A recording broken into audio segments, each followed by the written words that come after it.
بسم اللہ الرحمن الرحیم۔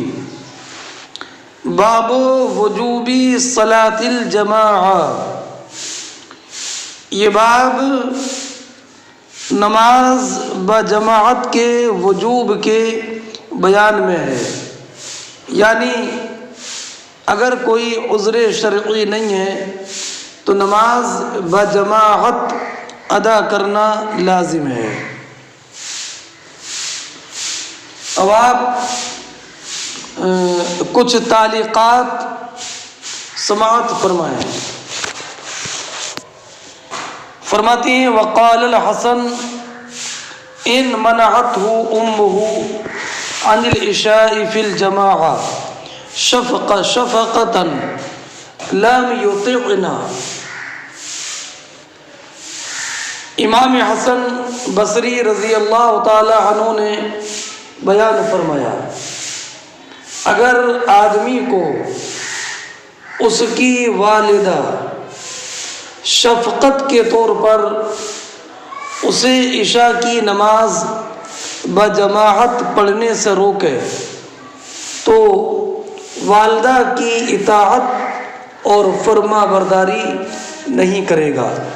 بلکہ جماعت میں شامل ہوگا۔ یہ اس بات کی دلیل ہے کہ نماز بجماعت واجب ہے، اس لیے کہ امام حسن بصری نے فرمایا لم یطع امہ، حالانکہ والدین کی اطاعت غیر معصیت میں تو فرض ہے، اور عشاء کا بیان اس لیے فرمایا کہ چونکہ عشاء کی نماز منافقین پر ساری نمازوں میں سب سے زیادہ بھاری ہے، حالانکہ یہ حکم عشاء کی نماز کے ساتھ خاص نہیں ہے بلکہ حکم تمام نمازوں میں یکساں ہی ہے۔ اب رہا یہ کہ عشاء کا ذکر کیا، فجر کا ذکر نہیں کیا، حالانکہ فجر کا بھی تو یہی معاملہ ہے کہ وہ منافقین پر نمازوں میں سب سے زیادہ بھاری ہے۔ تو جواب یہ ہے کہ عشاء کی نماز کا ذکر ہو گیا، اس سے معلوم ہو گیا کہ فجر کی نماز کا حکم بھی یہی ہے۔ اب امام حسن بصری رضی اللہ تعالی عنہ نے یہ بیان فرمایا کہ اگر کسی آدمی کو اس کی والدہ روکے، حالانکہ باپ کا حکم بھی ایسا ہی ہے،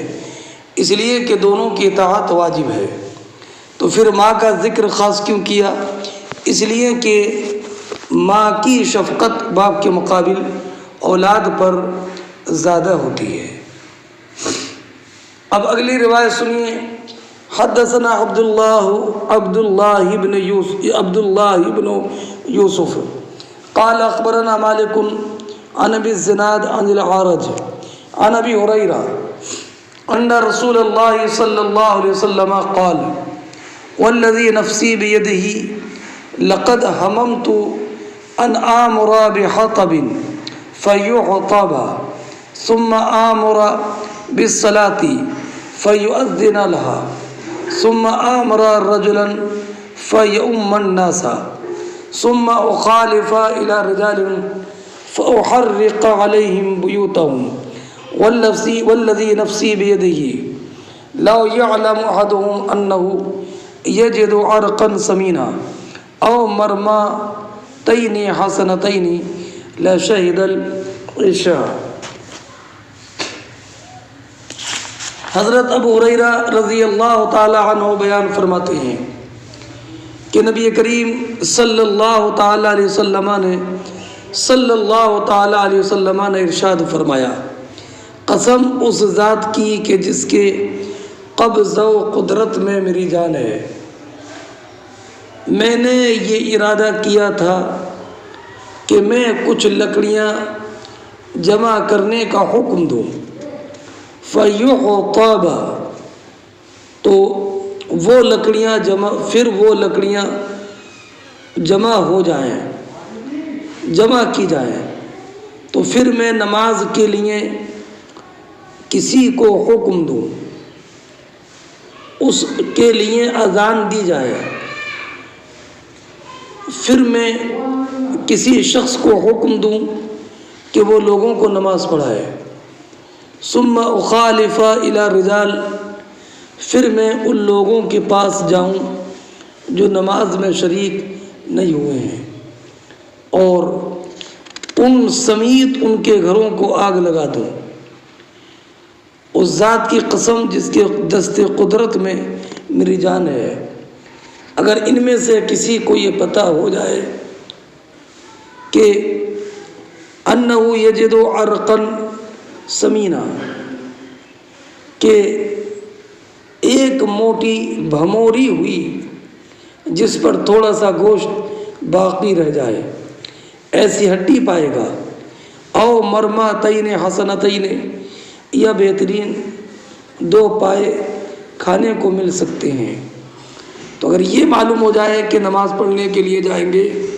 تو 2 پائے کھانے کے لیے ملیں گے، لشہد العشاء، تو وہ ضرور عشاء کی نماز میں حاضر ہوگا۔ یہ حدیث مختلف الفاظ میں مختلف کتب احادیث میں ہے۔ ابو داود کی روایت میں یہ ہے کہ میں ان لوگوں کے پاس جاؤں جو اپنے گھروں میں نماز پڑھتے ہیں، حالانکہ ان کے پاس کوئی عذر شرعی بھی نہیں ہے، تو میں ان کے گھروں میں آگ لگا دوں۔ اور ایک روایت میں ہے کہ ثم اخالف الی اقوام لا یشهدون الصلاۃ، پھر میں ایسے لوگوں کے پاس جاؤں جو نماز نہیں پڑھتے ہیں، میں ان کے گھروں میں آگ لگا دوں۔ اور احمد ابن حنبل کی نے روایت یہ کی ہے کہ اگر گھروں میں عورتیں اور چھوٹے بچے نہ ہوتے تو میں عشاء کی نماز کے لیے اقامت کہلواتا اور کچھ نوجوانوں کو حکم دیتا کہ وہ گھروں میں ایسے ان کے گھروں میں آگ لگا دے۔ اور ایک روایت میں یہ ہے کہ میں اپنے اصحاب میں سے بعض کو حکم دوں کہ جب وہ اقامت سنیں تو ان کی طرف جائیں جو نماز میں حاضر نہیں ہے، ان پر ان کے گھروں میں آگ لگا دیں۔ اور فرمایا کہ اگر تمہیں معلوم ہوتا کہ کتنا ثواب ہے فجر اور عشاء میں تو تم ضرور حاضر ہوتے، اگرچہ سرین کے بل چل کے آنا پڑتا۔ بہرحال اس حدیث سے یہ معلوم ہوا کہ نماز بجماعت ادا کرنا واجب ہے، اور یہ اس حدیث میں اگرچہ صلاۃ مطلق ہے کہ ثم آمر بالصلاۃ، لیکن صلاۃ سے مراد عشاء کی نماز ہے، اور دوسری روایت میں صلاۃ سے مراد فجر ہے، اور ایک روایت میں جمعہ ہے، اور ایک روایت میں مطلقاً صلاۃ کا لفظ ہے۔ تو ان میں تضاد نہیں ہے، اس لیے کہ ہو سکتا ہے کہ یہ واقعہ متعدد ہو۔ اب اس حدیث سے بعض لوگوں نے یہ استنباط کیا ہے کہ نماز بجماعت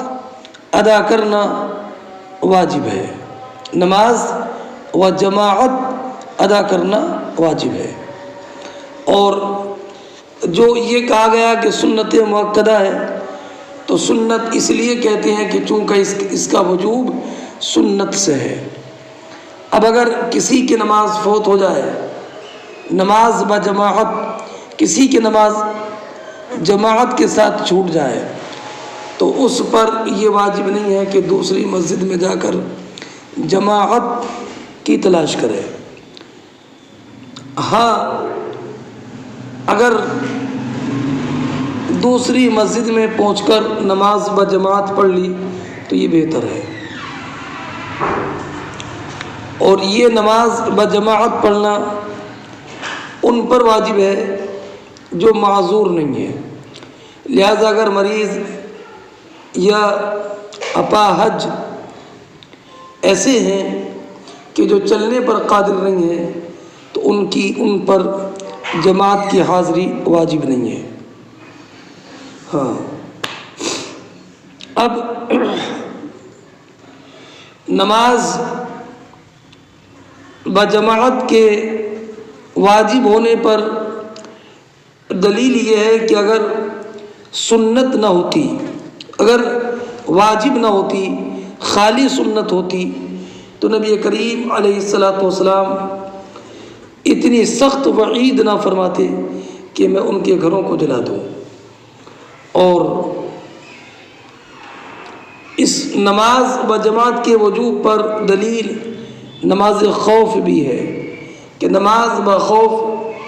جماعت کے ساتھ پڑھی جائے گی، حالانکہ اس میں ایسے اعمال بھی ہیں جو منافی صلاۃ ہے، جیسے کہ چلنا، دشمن کے مقابل ہو جانا، اور یہ منافی صلاۃ اعمال اسی لیے برداشت کی جائیں گے کہ چونکہ نماز بجماعت واجب ہے۔ اور یہ بھی دلیل ہے کہ حضرت عبداللہ ابن ام مکتوم نے کہا تھا، یا رسول اللہ، میرے لیے ایسا کوئی انسان نہیں ہوتا کہ جو میرا ہاتھ پکڑ کر ہر نماز میں لے آیا مسجد میں۔ تو سرکار نے فرمایا، حل تسمع النداء، کیا تم آواز سنتے ہو اذان کی؟ تو کہا کہ ہاں۔ تو فرمایا، فعجب، تو تمہیں نماز بجماعت پڑھنا ہے۔ تو اس سے یہ معلوم ہوا کہ نماز بجماعت کی ادائیگی واجب ہے، اس کا ترک بلا عذر شرعی کے جائز نہیں ہے۔ اس کے وجوب پر ایک دلیل عبداللہ بن عباس رضی اللہ تعالیٰ عنہ کی روایت بھی ہے کہ سرکار نے فرمایا، من يسمع النداء فلم يجب فلا صلاۃ له الا من عذر۔ اور ایک روایت میں یہ ہے کہ من سمع النداء ينادي به صحيحا فلم يأته من غير عذر لم يقبل اللہ له صلاة غیرها۔ تو کہا گیا، وما العذر یا وما العذر؟ قال المرض والخوف۔ اور ایک روایت میں یہ ہے کہ سرکار نے فرمایا، لا ينتهن رجال على ترك الجماعة او لأحرقن بیوتهم۔ تو اب اس سے یہ معلوم ہوتا ہے کہ نماز جماعت کے ساتھ پڑھنا واجب ہے۔ اور ایک روایت میں لا يتخلف الا منافق، اور ایک روایت میں کہ نبی کریم علیہ السلام نے فرمایا، من سمع النداء فلم يجب كتب من المنافقین۔ ان تمام احادیث کریمہ سے یہ معلوم ہوتا ہے کہ نماز بجماعت ادا کرنا واجب ہے۔ اس سے ایک بات یہ معلوم ہوئی کہ اگر کوئی عذر ہو تو جماعت کا ترک جائز ہے، جیسے کہ مرض یا ظالم کا خوف یا کسی حیوان کا خوف وغیرہ۔ اور یہ بھی جائز ہوا، معلوم ہوا کہ فاضل کے ہوتے ہوئے مفضول کی امامت جائز ہے، جبکہ اس میں کوئی مصلحت ہو۔ اور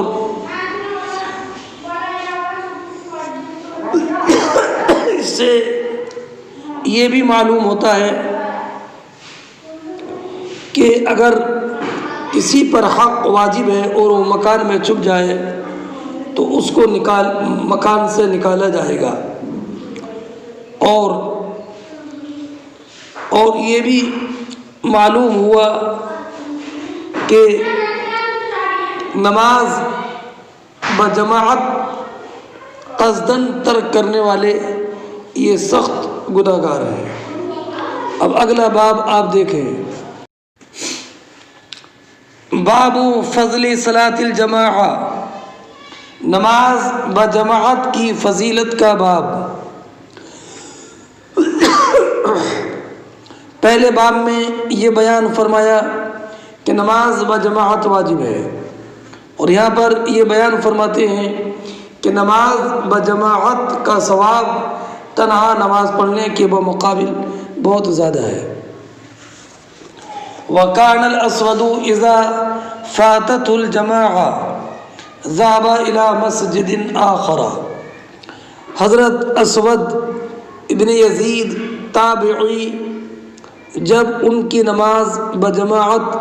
کسی مسجد میں فوت ہو جاتی تو وہ دوسری مسجد میں نماز بجماعت ادا کرنے کے لیے جاتے تھے. البتہ یہ واجب نہیں ہے، اگر چاہے تو تنہا اپنی مسجد میں نماز پڑھ لے اور چاہے تو دوسری مسجد میں جا کر جماعت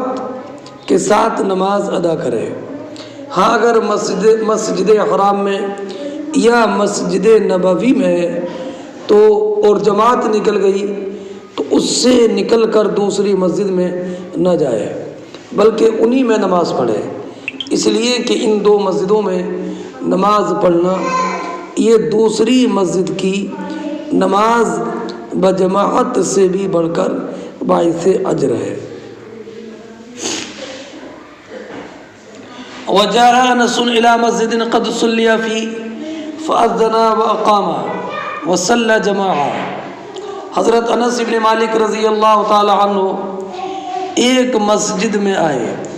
اس میں جماعت ہو چکی تھی.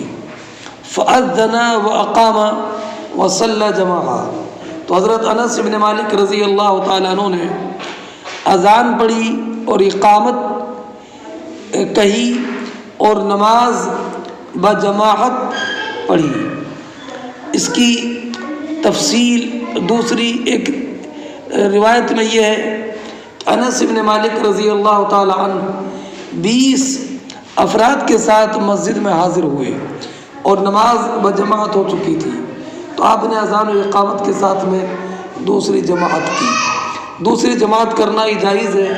جبکہ پہلے والی جگہ سے ہٹ کر ہو. اعلیٰ حضرت امام اہل سنت رضی اللہ تعالیٰ عنہ نے اس کو تفصیل سے بیان کیا. حدثنا عبد الله بن يوسف قال اخبرنا مالك عن نافع عن عبد الله بن عمر ان رسول الله صلى الله عليه وسلم قال صلاة الجماعة تفضل صلاة الفض ب27 درجة. حضرت عبداللہ ابن عمر رضی اللہ تعالی عنہ بیان فرماتے ہیں کہ نبی اکرم صلی اللہ تعالی علیہ وسلم نے فرمایا کہ نماز بجماعت یہ 27 درجے فضیلت رکھتی ہے تنہا نماز پڑھنے پر. یہ حدیث پہلے بھی گزر گئی ہے. اگلی روایت دیکھیں. حدثنا عبداللہ ابن یوسف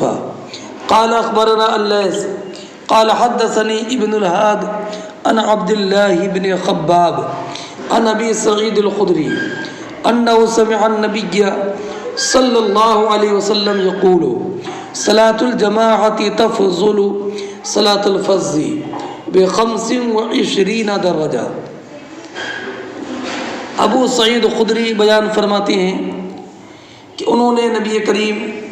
صلی اللہ تعالی علیہ وسلم کو یہ فرماتے ہوئے سنا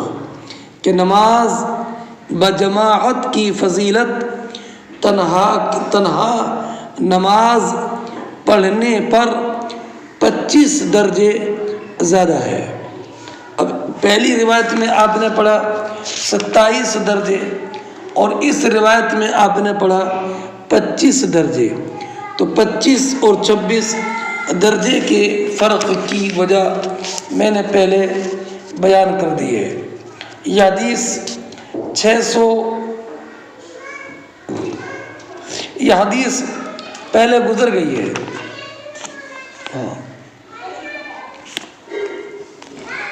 اب اگلی حدیث مبارک دیکھیں۔ حدثنا موسیٰ ابن اسماعیل قال حدثنا عبد الواحد قال حدثنا الأعمش قال سمعت ابا صالح يقول سمعت ابا هريرة يقول قال رسول الله صلى الله عليه وسلم صلاة الرجل في الجماعة تضاعف على صلاته في بيته وفي سوقه 25 ضعفا، وذلك أنه إذا توضأ فحسن الوضوء ثم خرج إلى المسجد لا يخرجه إلا الصلاة لم يخطو خطوة إلا رفعت له بها درجة وحط عنه بها خطيئة، فإذا صلى لم تزل الملائكة تصلي عليه ما دام في مصلى اللهم صل عليه اللهم ارحمه ولا يزال أحدكم في صلاة منتظر الصلاة۔ حضرت ابو صالح کہتے ہیں کہ میں نے ابو ہریرہ رضی اللہ تعالیٰ عنہ کو یہ کہتے ہوئے سنا کہ نبی اکرم صلی اللہ تعالی علیہ وسلم نے ارشاد فرمایا کہ کسی بھی انسان کی نماز بجماعت اس کے تنہا گھر میں یا بازار میں پڑھنے والی نماز پر 25 درجے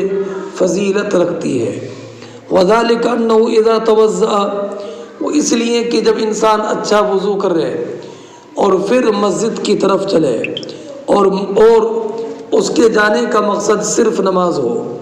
تو لم یخطو خطوۃ الا رفعت له بها درجہ وحط عنه بها خطیئہ، کہ جب بھی انسان ایک قدم رکھے گا تو اللہ رب العزت اس کے ایک قدم کی برکت سے اس کا ایک درجہ بلند فرما دے گا اور اس قدم کی وجہ سے اس کے ایک گناہ کو مٹا دے گا۔ اور سرکار نے فرمایا فَإِذَا صَلَّى، جب انسان نماز پڑھتا ہے تو برابر فرشتے اس کے لیے دعائے رحمت کرتے رہتے ہیں ما دام فی مصلی، جب تک کہ وہ انسان اپنی نماز پڑھنے کی جگہ مسجد میں رہے۔ کیا دعا کرتے ہیں؟ اللہم صلی علیہ اللہم ارحمہ، اے اللہ اس پر رحمت نازل فرما، اے اللہ اس پر رحم فرما۔ ولا یزال احدکم فی صلاۃ منتظر الصلاۃ، اور تم میں سے ہر ایک نمازی کے حکم میں ہوتا ہے جب تک کہ وہ نماز کے انتظار میں ہو۔ اب ایک بات یاد رکھیں کہ جو انسان مسجد میں نماز بجماعت پڑھے گا اس کی نماز کی فضیلت گھر میں نماز پڑھنے پر رہے گی یا بازار میں نماز پڑھنے پر رہے گی، چاہے وہ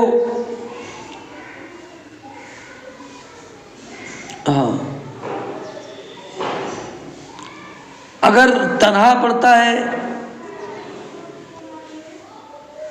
تو بھی اور جماعت کے ساتھ پڑھتا ہے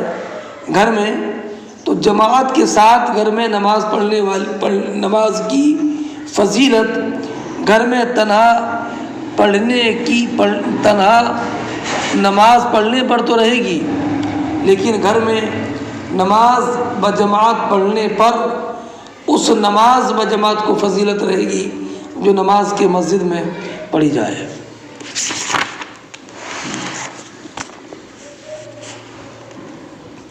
اب اس سے یہ معلوم ہوا کہ نماز تمام اعمال میں سب سے افضل ہے، اس لیے کہ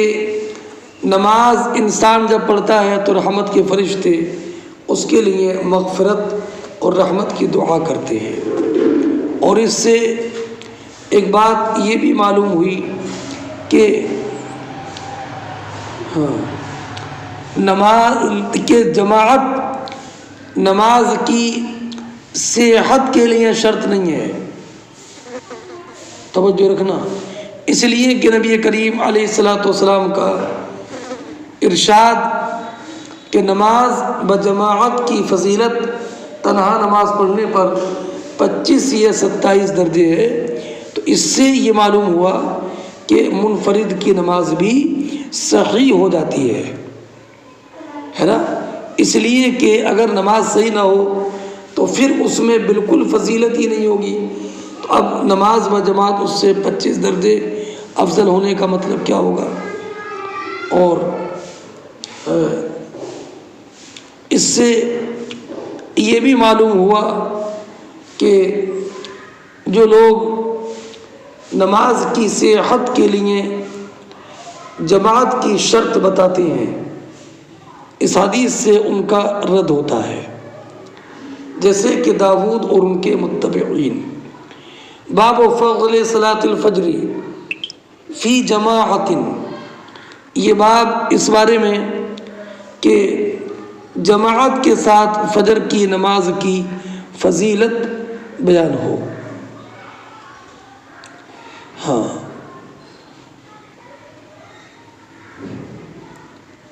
اب پہلا جو باب تھا وہ مطلقاً نماز بجماعت کی فضیلت کے بیان میں تھا، اور یہ خاص طور پر نماز فجر بجماعت کی فضیلت کا بیان ہے۔ یہ اشارہ کرنے کے لیے کہ فجر کی خصوصیت ہے زیادتی فضیلت کے ساتھ۔ فرماتے حدثنا ابو الیمان قال اخبرنا شعیب عن الزہری قال اخبرنی سعید بن المسیب وابو سلمہ وابو سلمہ ابن عبد الرحمن ان ابا ہریرہ قال سمعت رسول اللہ صلی اللہ علیہ وسلم یقول تفضل صلاة الجمیع صلاة احدکم وحدہ ب25 جزءا وتجمع ملائکۃ اللیل وملائکۃ النار فی صلاة الفجر۔ ثم يقول ابو ہریرہ فاقرؤوا ان شئتم ان قرآن الفجر كان مشہودا۔ حضرت سعید ابن مسیب اور ابو سلمہ بن عبد الرحمن یہ دونوں بتاتے ہیں کہ ابو ہریرہ رضی اللہ تعالی عنہ نے فرمایا کہ میں نے نبی کریم صلی اللہ تعالی علیہ وسلم کو یہ کہتے ہوئے سنا کہ جماعت کی نماز تمہارے تنہا نماز پڑھنے پر 25 درجے فضیلت رکھتی ہے،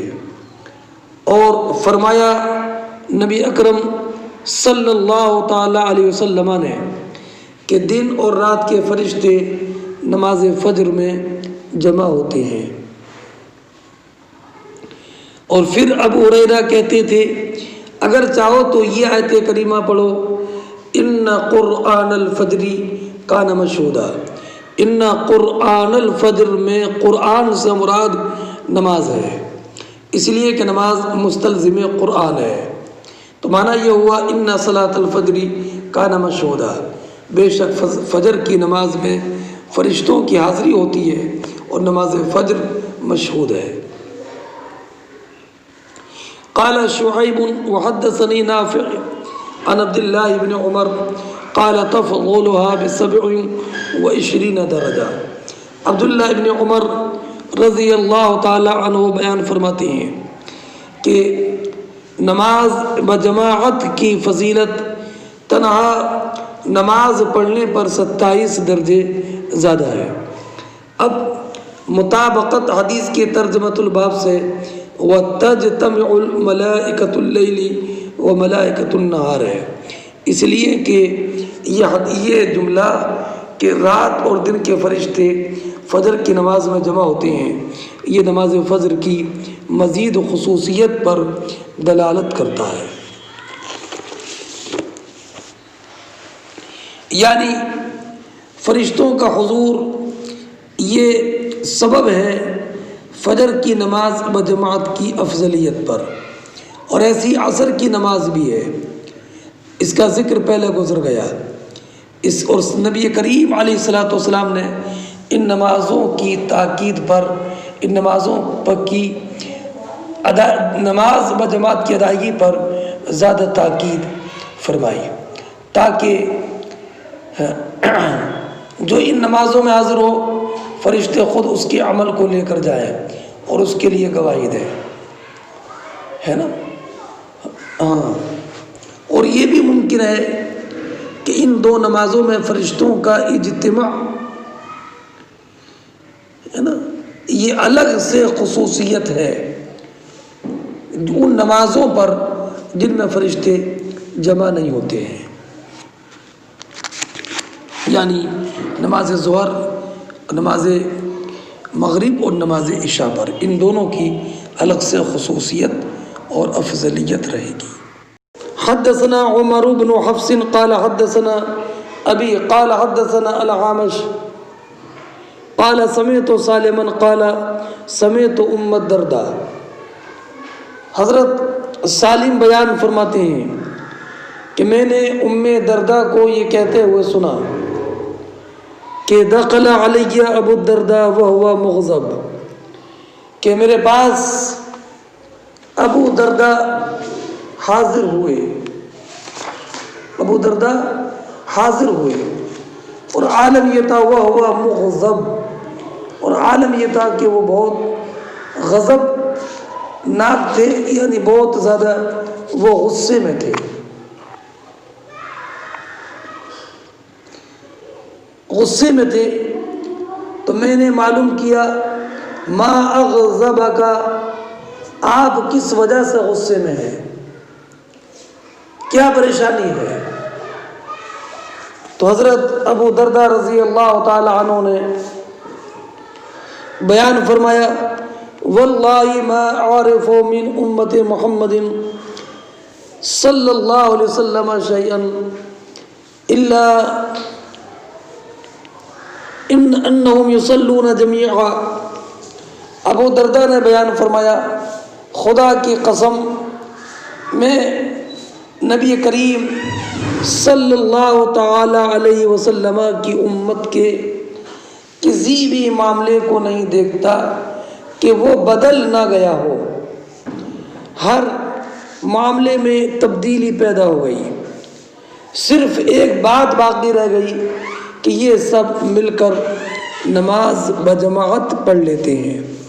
کہ نماز بجماعت پڑھ لیتے ہیں، اس میں تو کوئی تبدیلی نہیں ہے، یہ نماز بجماعت کی پابندی تو ویسے ہی ہے جیسے کہ نبی کریم علیہ الصلوۃ والسلام کے زمانے میں تھی، لیکن نماز بجماعت کے علاوہ میں ان کے دیگر معاملات دیکھتا ہوں تو مجھے ہر معاملے میں پہلے سے تبدیلی نظر آتی ہے،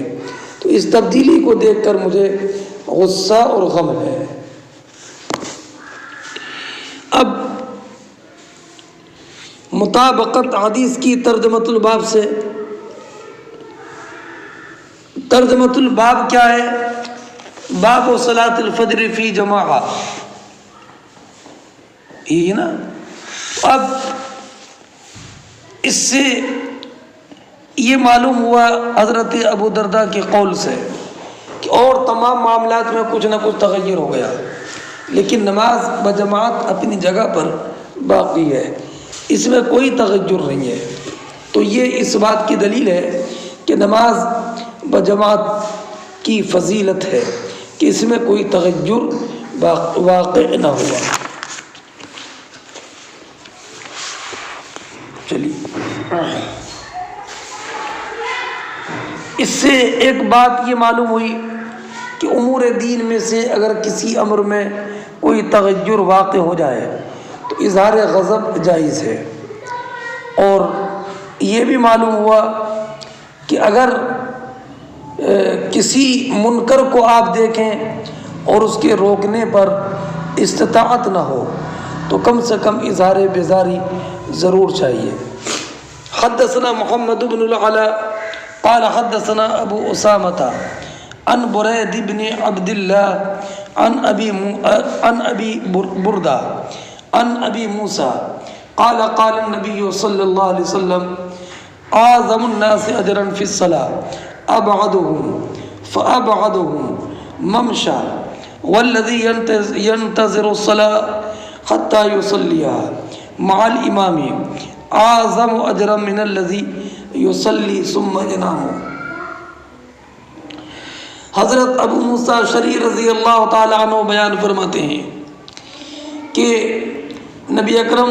صلی اللہ تعالی علیہ وسلم نے ارشاد فرمایا، نماز میں سب سے زیادہ اجر کا مستحق وہ انسان ہے جو سب سے دور سے نماز پڑھنے کے لیے مسجد میں آتا ہے، اس کے بعد وہ سب سے زیادہ مستحق ہے ثواب کا جس کا گھر پہلے کے بعد سب سے زیادہ دور ہے، اور اس کے بعد وہ زیادہ مستحق ہے کہ جس کا گھر اس کے بعد سب سے زیادہ دور سے چل کر آنے والا ہے۔ مطلب ایک انسان کا گھر مسجد سے 100 میٹر کے فاصلے پر ہے، دوسرے کا 98 میٹر پر، دوسرے کا 95 میٹر پر، اور باقی سب کے اس سے اندر، تو سب سے زیادہ نماز کا اجر اسے ملے گا کہ جس کا مکان 100 میٹر کے فاصلے پر ہے، اس کے بعد اس کو کہ جس کا گھر اس کے بعد سب سے دور ہے، اور اس کے بعد اسے کہ جس کا گھر 95 میٹر کی دوری پر ہے۔ اور سرکار نے دوسرا جملہ ارشاد فرمایا، والذی ينتظر الصلاة حتى يصلیها مع الامام اعظم اجرا من الذی يصلی ثم ینام، کہ وہ جو نماز کے انتظار میں بیٹھا ہے یہاں تک کہ نماز امام کے ساتھ پڑھے، اور ابھی امام آئے نہیں ہیں، تو جو امام کے ساتھ نماز پڑھنے کے انتظار میں ہے اس کا اجر اس سے بڑھ کر ہے کہ جو امام کا انتظار کیے بغیر نماز پڑھ کر چلا جائے اور سو جائے۔ تو ایک انسان وہ ہے جو نماز پڑھ کر چلا گیا اور جا کر سو گیا، اور ایک انسان وہ ہے جو مسجد میں بیٹھ کر امام کی آمد کا انتظار کر رہا ہے۔ تو جو انتظار کر رہا ہے اس کا اجر اس سے زیادہ ہے جو تنہا نماز پڑھ کر جا کر سو گیا۔ اب رہا یہ کہ مطابقت حدیث کی کس جملے سے ہوتی ہے، باب کی ترجمۃ الباب کی مطابقت، تو یہ کہ اعظم الناس اجرا فی الصلاة ابعدهم فابعدهم ممشا، اس سے یہ معلوم ہوا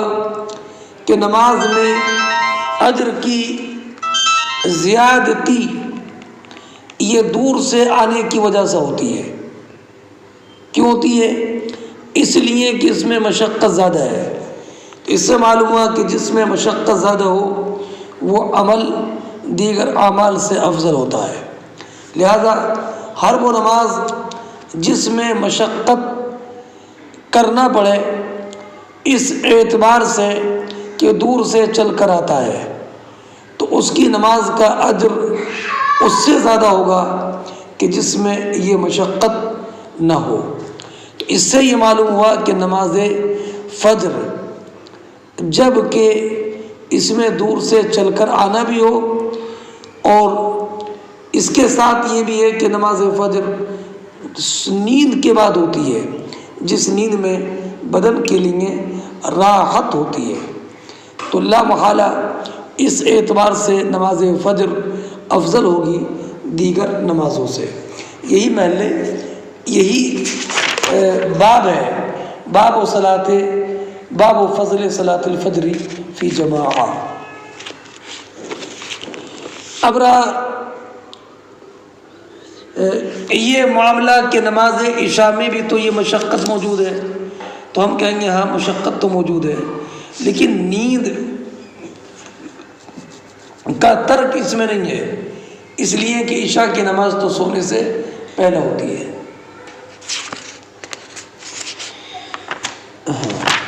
اب اگلا جملہ دیکھیں، نبی کریم علیہ الصلاۃ والسلام نے ارشاد فرمایا والذی ینتظر الصلاۃ، جو امام کے انتظار میں ہے کہ امام آئیں اور نماز پڑھائیں، اس کا اجر زیادہ ہے اس انسان سے کہ جو کہ پہلے ہی نماز پڑھ کر چلا گیا اور جا کر سو گیا۔ اب پہلے جانے والا نہ چاہے نماز تنہا پڑھ کر چلا گیا ہو یا اس نے پہلے ہی جماعت سے نماز پڑھ لی ہو، تو معنی یہ ہوا کہ اگر پہلے اس نے جماعت سے نماز پڑھ بھی لی تب بھی اسے وہ اجر نہیں ملے گا جو امام کے ساتھ نماز کے انتظار میں رہا اور امام کے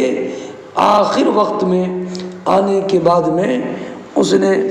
نماز امام کے ساتھ پڑھی اور جاگتا رہا، مسجد میں بیٹھا رہا، تو لا محالہ اس کا اجر اس سے زیادہ ہوگا جس نے نماز امامی کے ساتھ پڑھی مگر بغیر انتظار کے۔ کیا مطلب؟ یعنی جیسے بعد مکان زیادتی اجر میں مؤثر ہے، ایسی طول زمان بھی زیادتی اجر میں مؤثر ہے، اس لیے کہ دونوں میں زیادتی مشقت پائی جاتی ہے۔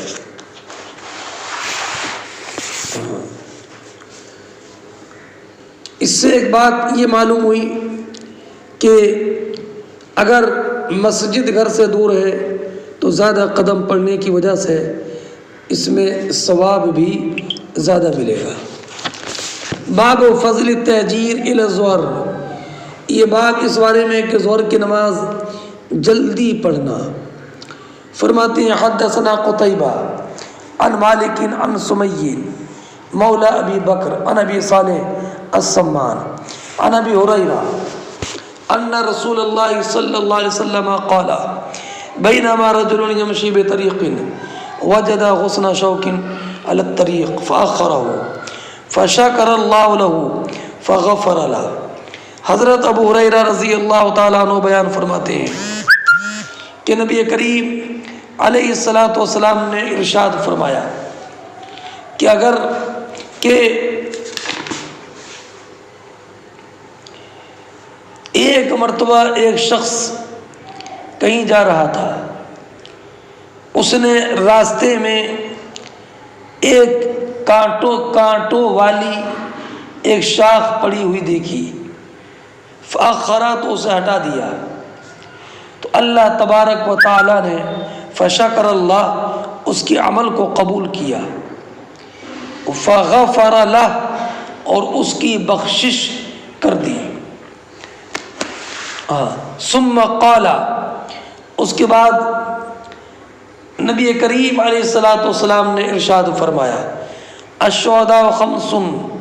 شہداء 5 قسم پر ہے۔ المطعون، ایک تو طاعون زدہ شخص، اور والمبتون، اور پیٹ کی بیماری سے مرنے والا شخص، والغریق، اور ڈوب کر مرنے والا شخص، وصائب الہدم، اور دیوار کے نیچے دب کر مر جانے والا شخص، وشہید فی سبیل اللہ، اور اللہ کی راہ میں شہید ہونے والا شخص۔ یعنی یہ سب شہید ہے۔ اور پھر سرکار نے فرمایا وَلَوْ يَعْلَمُونَ مَا فِي التَّهْجِيرِ لَاسْتَبَقُوا عَلَيْهِ، اگر لوگوں کو معلوم ہو جائے کہ نماز کو اول وقت میں پڑھنا کتنا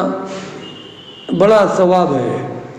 تو ضرور اس کی طرف سے وقت کریں۔ وَلَوْ يَعْلَمُونَ مَا فِي الْعَتَمَةِ وَالصُّبْحِ، اور اگر لوگوں کو معلوم ہو جائے کہ عشاء کی نماز میں اور فجر کی نماز میں کیا ثواب ہے، لَأَتَوْهُمَا وَلَوْ حَبْوًا، تو ضرور اس میں شریک ہوں گے چاہے انہیں گھسٹ کر آنا پڑے۔ اب یہ حدیث آپ نے پڑھی، الشہداء خمسون، شہداء شہید کی جمع ہے۔ شہید کو شہید اس لیے کہتے ہیں کہ چونکہ فرشتے اس کی موت کے وقت میں حاضر رہتے ہیں، تو لا محالہ یہ مشہود ہوا، اور یہ اس لیے کہ اس کے لیے جنت کی بشارت ہے نا، اور اس لیے کہ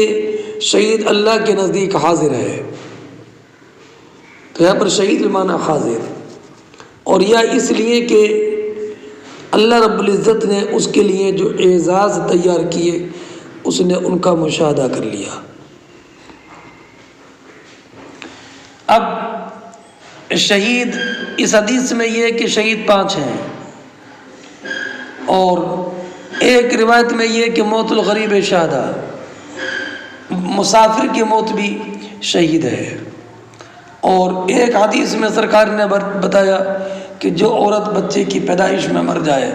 وہ بھی شہید ہے، اور وہ پاک باز عاشق جو عشق کو چھپائے، جس نے عشق کو چھپایا اور اس کا انتقال ہو گیا، وہ بھی شہید ہے۔ تو اصل میں اپنی جان، مال، عزت، آبرو یا دین کی حفاظت کے لیے یہ جو ناگہانی مصیبت، بیماری، پریشانی کی وجہ سے جو مر جائے وہ سب شہید ہوتے ہیں۔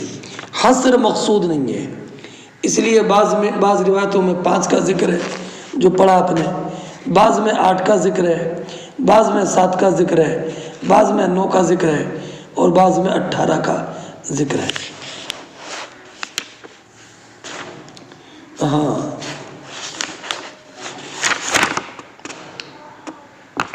ایک بات یہ معلوم ہوئی کہ راستے سے تکلیف دہ چیز کا ہٹانا یہ بہت افضل ہے، اور پڑھا آپ نے یہ ایمان کے شعبوں میں سب سے ادنا درجے کا شعبہ ہے، اور جب اللہ رب العزت اپنے اس بندے کے اس عمل صالح کو قبول کرتا ہے تو راستے سے تکلیف دہ چیز کے ہٹانے پر اس کی مغفرت فرما دیتا ہے۔ تو اگر اس سے بڑے شعبے پر عمل کرے گا تو اس کی فضیلت کا کیا اندازہ ہوگا، اور اس سے شہداء کی فضیلت بھی معلوم ہوئی۔ لیکن یہ بات ذہن نشین رہے کہ مطعون، مبتون، صاحب الحدم، غریق، یہ سب حکمی شہید ہیں، یعنی ان کے لیے آخرت میں شہداء کا ثواب ہے، لیکن ان کو غسل بھی دیا جائے گا، ان کے جنازے کی نماز بھی پڑھی جائے گی۔ اور علماء نے بتایا کہ شہید کی 3 قسمیں ہیں، شہید دنیا والآخرہ، جو کہ کفار سے قتال میں اور مارکہ آرائی میں جو جاں آفری کے سپرد کر دے، یہ شہید الدنیا والآخرہ ہے۔ اور ایک شہید الآخرہ دون احکام الدنیا، یہ وہ جو 4 الگ سے بیان کیے، غریق، صاحب الحدم اور مطعون، مبتون، اور ایک شہید الدنیا والآخرہ، شہید الدنیا دون الآخرہ ہے نا، یہ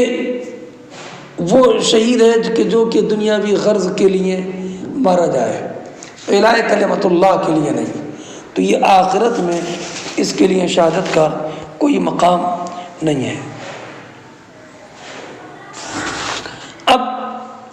رہا یہ معاملہ کہ اس سے یہ معلوم ہوتا ہے کہ نماز ظہر اول وقت میں پڑھنا افضل ہے، اور آپ نے ابراد والی حدیث پڑھی ہے نا، تو دونوں میں تعارض نہیں ہے، اس لیے کہ ابراد شدت ہر سخت گرمی کے وقت میں ہے، اور تہجیر یہ عصر حکم ہے، تو یہ عزیمت ہے اور ابراد رخصت ہے۔ اور ایک بات یہ معلوم ہوئی کہ عشاء اور فجر کی نماز افضل ہے، اس لیے کہ یہ منافقین پر زیادہ بھاری ہے۔ باب احتساب الآثار،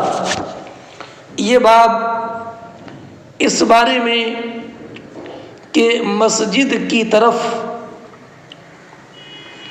اپنے قدموں کو شمار کرنا۔ آثار اثر کی جمع ہے، یہاں پر مراد ہے چلنے میں جو قدم پڑتا ہے وہ۔ فرماتے حدثنا محمد بن عبد اللہ ابن حوشب قال حدثنا عبد الوهاب قال حدثنا حمید عن انس قال قال النبي صلی اللہ علیہ وسلم یا بنی سلمہ الا تحتسبون آثارکم۔ یہ بنو سلمہ انصار کا ایک بڑا قبیلہ ہے، اور یہ مدینہ طیبہ کے باہری علاقے میں رہتے تھے۔ ابھی حدیث پاک کی تفصیل آتی ہے، تو ان کے مکانات مدینہ طیبہ کے آخری کنارے پر تھے۔ مسجد نبوی سے قریب کچھ مکان خالی ہو گئے، تو انہوں نے یہ چاہا کہ ہم اپنے باہر کے مکانات خالی کر کے مسجد نبوی کے قریب جو خالی جگہ ہے انہیں خرید کر اسی میں مکان بنا لے، تاکہ مسجد میں حاضری بآسانی ہو اور نبی کریم علیہ الصلوۃ والسلام کی بارگاہ میں بار بار حاضری کا شرف حاصل ہوتا رہے۔ یہ بات نبی کریم صلی اللہ تعالی علیہ وسلم کو معلوم ہوئی، تو نبی کریم علیہ الصلوۃ والسلام نے منع فرما دیا اور فرمایا کہ مدینہ طیبہ کے باہری آخری کناروں کو خالی کرنا یہ مناسب نہیں ہے، اور فرمایا اے بنو سلمہ کیا تم اپنے قدموں کی نیکیاں شمار نہیں کرتے کہ تم جو دور سے چل کر آتے ہو مسجد نبوی میں ہر ایک قدم پر ایک نیکی کا اجر ملتا ہے اور ایک گناہ مٹ جاتا ہے، کیا تم اس کا اجر محسوس نہیں کرتے؟ اگر تم قریب آ گئے تو تمہارے ہر قدم پر جو نیکیاں ملتی ہیں اور ہر قدم پر گناہ مٹتے ہیں، یہ فضیلت تم کیسے حاصل کرو گے؟ یہ حدیث پہلے مختصر ہے اور بعد میں یہ پوری حدیث ابھی آتی ہے۔ انس بن مالک رضی اللہ تعالیٰ عنہ نے کہا کہ نبی کریم علیہ الصلوۃ والسلام نے فرمایا یا بنی سلمہ الا تحتسبون آثارکم، کیا تم لوگ اپنے قدموں کی نیکیاں شمار نہیں کرتے؟ ہاں، اب آپ حضرت امام مجاہد فرماتے ہیں کہ قرآن کریم میں جو ہے وَنَكْتُبُ مَا قَدَّمُوا وَآثَارَهُمْ، سورہ یاسین شریف میں وَنَكْتُبُ مَا قَدَّمُوا وَآثَارَهُمْ ہے نا، تو آثارہم سے مراد خطاہم مانا، اور ہم لکھ رہے ہیں ان کے وہ اعمال جو انہوں نے پہلے کیے، وآثارہم، اور ہم لکھ رہے ہیں ان کے پیروں سے زمین میں چلنے کی نیکیوں کو۔ ہاں، اور ترمذی شریف میں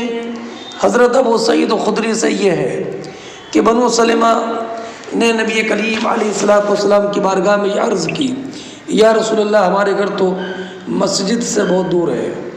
تو یہ آیت کریمہ نازل ہوئی وَنَكْتُبُ مَا قَدَّمُوا وَآثَارَهُمْ کہ اے بنی سلمہ اللہ فرماتا ہے کہ نَكْتُبُ مَا قَدَّمُوا وَآثَارَهُمْ ہم لکھتے ہیں وہ جو انہوں نے پہلے کیا وَآثَارَهُمْ اور ان کے پیروں کے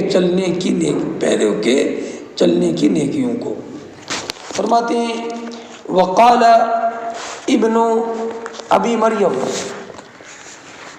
ابن ابی مریم یہ سعید ابن محمد ابن حکم ہے قال اخبرنا یحییٰ ابن ایوب قال حدثني حمید قال حدثني انس ان بني سلمہ ارادوا ان يتحولوا عن منازلهم فینزلوا قریبا فرماتے ہیں کہ بنو سلمہ نے یہ ارادہ کیا کہ وہ اپنے مکان کو چھوڑ کر نبی کریم علیہ السلام کے پاس یعنی مسجد نبوی کے قریب آ کر رہائش اختیار کر لیں فکر یا رسول اللہ تو نبی کریم صلی اللہ تعالی علیہ وسلم نے اس بات کو ناپسند فرمایا کہ مدینے کی المدینہ کے مدینے کے باہر کے علاقے کو خالی چھوڑ دیا جائے تو نبی کریم علیہ السلام نے ارشاد فرمایا الا تحتسبون آثارکم کیا تم لوگ اپنے قدموں کے ثواب کے طلبگار نہیں ہو مجاہد بیان فرماتے ہیں خطاہم آثارہم ان یمشا فی الارض بارجلہم مجاہد بیان فرماتے ہیں قدموں سے مراد وہ قدم ہے جو پیدل چل کر مسجد نبوی تک آتے تھے ہے نا اکثر قدم زیادہ قدم جو پڑتے تھے اب رائے کہ اگر کسی گھر قریب ہو اور ہلکے قدموں سے چلے تاکہ قدم کی تعداد زیادہ ہو جائے تو کیا اسے وہ ثواب مل جائے گا تو جواب یہ ہے کہ نہیں وہ ثواب جو ان قدموں کا ہے جو دور سے چل کر آتے ہیں اگر ان قدموں کے برابر اس نے قدم رکھ بھی لیے ہلکے قدم رکھ کر قریب قدم رکھ کر تو اسے وہ ثواب نہیں ملے گا ہاں اچھا اب اس سے ایک بات یہ معلوم ہوئی کہ اگر گھر مسجد سے دور ہے تب بھی نماز بجماعت کی حاضری کے لیے مسجد میں آنا چاہیے اور اگر قریب کی مسجد کا امام قرات میں غلطی کرتا ہے یا لوگ اس کو دین کی کسی خامی کی وجہ سے ناپسند کرتے ہیں تو اب یہ دور والی مسجد میں جا سکتا ہے بلکہ جانا چاہیے ہاں اور اس حدیث سے ایک بات یہ معلوم ہوئی کہ نیک اعمال جب خالص ہوں تو اس نیک اعمال کرنے میں جو قدم اٹھتے ہیں ان میں بھی نیکیاں لکھی جاتی ہیں اور یہ بھی معلوم ہوا کہ اگر دور گھر ہے تو اگر مسجد سے قریب آ کر رہنا چاہتا ہے تو قرب مسجد کی جو فضیلت ہے سرکار نے اس کا انکار نہیں فرمایا کہ قرب مسجد میں کوئی فضیلت نہیں ہے بلکہ یہ فرمایا کہ تم قریب آ جاؤ گے تو مدینہ طیبہ کے باہر کے جو محلے ہیں یہ خالی ہو جائیں گے اس لیے سرکار نے ان کو منع فرمایا ورنہ قرب مسجد کی فضیلت اپنی جگہ پر ہے باب فضل صلاۃ العشاء فی الجماعہ یہ باب اس بارے میں کہ عشاء کی نماز بجماعت کی فضیلت کا بیان ہو حدیث وہی ہے جو ابھی آپ نے پڑھی ہے کہ ابو ہریرہ بیان فرماتے ہیں کہ نبی کریم علیہ الصلوۃ والسلام نے ارشاد فرمایا لیس صلاۃ اسقل علی المنافقین، منافقین پر فجر و عشاء سے زیادہ ثقیل کوئی نماز نہیں ہے۔ اگر یہ جانتے کہ ان دونوں نمازوں میں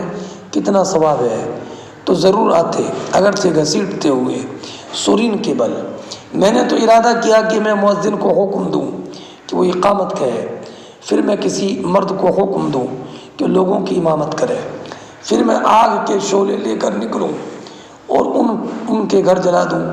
جو ابھی تک نماز کے لیے نہیں نکلے ہیں۔